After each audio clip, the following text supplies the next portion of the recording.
Friends, શું તમે પણ સુપરમાર્કેટમાં નાની વસ્તુ લેવા જાઓ છો અને મોટું બિલ બનાવીને આવો છો? તો તમે દર મહિને હજારો રૂપિયા વેડફી નાખો છો. તો આજે એવી સરસ મજાની આપણે ચર્ચા કરવાના છીએ કે એક હાઉસવાઈફ નાની નાની બચત કઈ કઈ કરીને હજારો રૂપિયા તે બચાવી શકે છે. તે વિડીયોને લાસ્ટ સુધી જરૂરથી જોજો. અને હા, ચેનલ પર ફર્સ્ટ ટાઈમ આવ્યા હોય ને તો please subscribe to my channel. આપણે જોઈશું કે સુપરમાર્કેટ જવાને બદલે લોકલ દુકાનોમાંથી માત્ર જરૂરિયાતની વસ્તુઓનું જ લિસ્ટ બનાવીને જ ખરીદી કરો, જેથી નકામો ખર્ચ બચશે.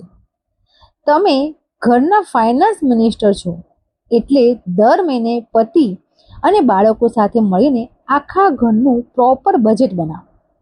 અચાનક આવી મેડિકલ ઇમરજન્સી આખી બચત સાફ કરી શકે છે. એટલે ગૃહિણીઓને પોતાનો હેલ્થ ઇન્સ્યોરન્સ ચોક્કસ લેવો જોઈએ.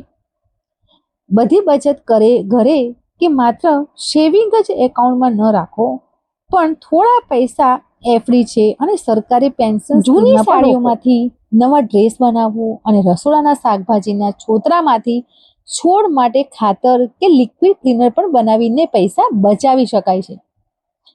તો હવે વાત આવે છે રસોડાની. જ્યારે પણ આપણે કુકિંગ કરીએ ત્યારે તપેલી હોય, કડાઈ હોય કે કુકર હોય, કોઈ પણ વાસણનો ઉપયોગ કરતા હોઈએ તો ગેસ ઓન હોય તો વાસણને ઢાંકીને કૂક કરવાનું, જેથી કરીને ગેસની બચત થશે. સિલિન્ડર તમારો 1 મહિના ચાલતો હશે તો 1.5 થી 2 મહિના સિલિન્ડર તમારે ચાલશે. ટ્રાય કરજો તો જરૂર તે પૈસા બચવાના જ છે.